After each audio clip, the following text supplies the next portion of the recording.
اور وہ آدمی جو ساری عمر اپنے باپ سے پیسے لیتا رہا ہے، جس وقت ابو کا ہاتھ ایسے ہوگا نا، میں زندہ نہیں بچوں گا کہ میرے سامنے میرے باپ کا ہاتھ پھیلا ہوا ہے۔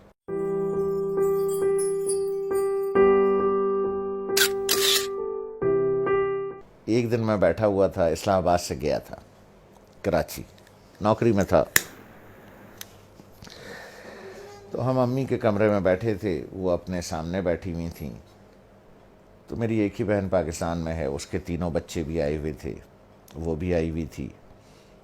تو ادھر صوفہ رکھا تھا تو اس پہ میں بیٹھا تھا، 2 لوگوں کا صوفہ تھا ہے وہ،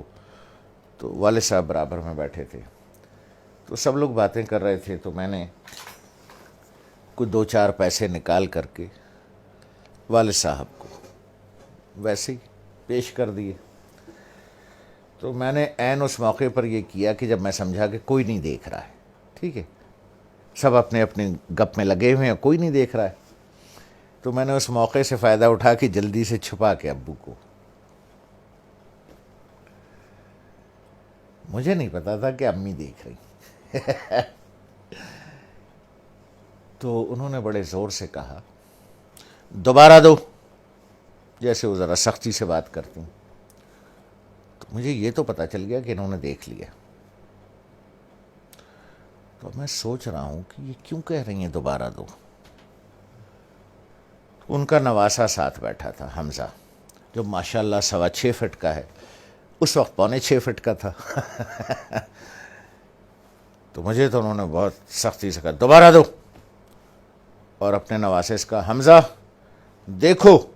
ماموں نانا کو کیسے پیسے دے رہے ہیں۔ تو میں نے جیب سے جو بھی پیسے نکالے یہاں رکھ کے والد صاحب کو ایسے یوں کر کے چھپا کے پیش کر دیے، تو ابو نے اٹھا لیے، تو دوبارہ جب امی نے کہا کہ دوبارہ دو، حمزہ دیکھو ماموں کیسے پیسے دے رہے ہیں نانا کو، تو میں نے دوبارہ دے دیے، تو والدہ نے کہا کہ اب اسے بتاؤ کہ تم نے ایسے کیوں دیے۔ تو میں نے کہا دیکھو بھائی حمزہ میاں، یہ میرے والد صاحب ہیں، میں ساری عمر ان کے ہاتھ سے پیسے لیتا رہا ہوں، اب میں نے یوں نکال کے پیسے دوں گا تو میرے والد صاحب کا ہاتھ یوں ہوگا،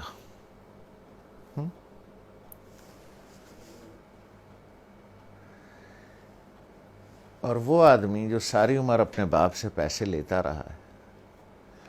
جب میں نے کہا اپنے بھانجے سے، میں نے کہا حمزہ میاں جس وقت ابو کا ہاتھ ایسے ہوگا نا تو میں تو مر جاؤں گا، مجھے ہارٹ اٹیک ہو جائے گا، میں زندہ نہیں بچوں گا کہ میرے سامنے میرے باپ کا ہاتھ پھیلا ہوا ہے، اس لیے بیٹا میں ایسے دیتا ہوں یہاں رکھ کے کہ والد صاحب یہاں سے اٹھا لیں، انہیں میرے سامنے ہاتھ نہ پھیلانا پڑے، جس طرح سے پرانے وقتوں میں بادشاہوں کو نظر اور نیاز دی جاتی تھی نا یوں کر کے، اور بادشاہ اگر قبول کر لے اٹھا لے تو وہ نیاز قبول ہو جاتی تھی، جیسے آج بھی مزاروں پر ادھر ادھر پیروں کو ایسے کر کے نظر دی جاتی ہے، پیر صاحب ہاتھ لگا دیتے ہیں یا کبھی کبھی اٹھا بھی لیتے ہیں، تو سمجھیے وہ نظر اور وہ نیاز قبول ہو گئی۔ تو میں نے کہا بچے جس وقت میں یوں کر کے دوں گا اور ابو کا ہاتھ ایسے اٹھے گا تو میں تو مر جاؤں گا بیٹا، کہ میرے باپ کا ہاتھ میرے سامنے پھیلا ہوا ہے، تو اس لیے میں ایسے کر کے نظر پیش کرتا ہوں چھپا کے کہ کوئی دیکھ نہ لے ہیں کہ باپ ہاتھ پھیلا رہا ہے، نہیں نہیں نہیں نہیں، باپ نظر قبول کر رہا ہے، اس نے ہاتھ لگا دیا تو قبول ہو گیا۔ اب وہ حدیث مبارک کا مفہوم ذہن میں لائیں، جب سرکار رحمت اللہ عالمین صلی اللہ علیہ وسلم نے بیٹے کا گریبان پکڑ کے کہا کہ تو اور تیرے پاس جو کچھ ہے تیرے باپ کا، لوگ بھاگتے ہیں، میں آخری بات کروں، لوگ بھاگتے ہیں وہ فلانے پیر صاحب سے دعا کرا لیں، ہیں جی، وہ فلانے مزار پہ دعا کر لیں، وہ پیر صاحب کا جھوٹا پانی پی لیں، ہیں جی، وہ پیر صاحب کی جوتیاں اٹھا لیں، بخشے جائیں گے، ثواب ملے گا۔ ارے یار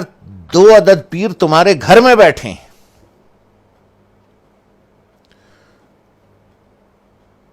ایک عورت ایک مرد دو پیر تمہارے گھر میں بیٹھے ہیں یار، جا کے ان کی جوتیاں سیدھی کر،